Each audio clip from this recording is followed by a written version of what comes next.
Use the Snap to Grid aids to position the elements.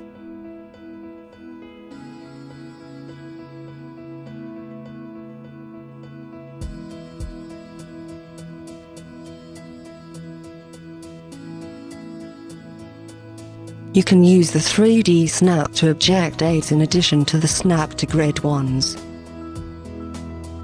Define the Snap to Object points.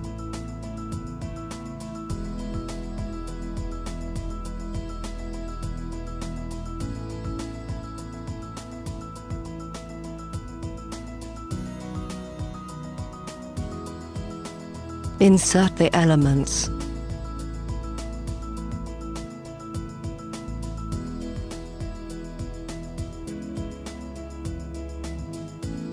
Choose the section's arrangements.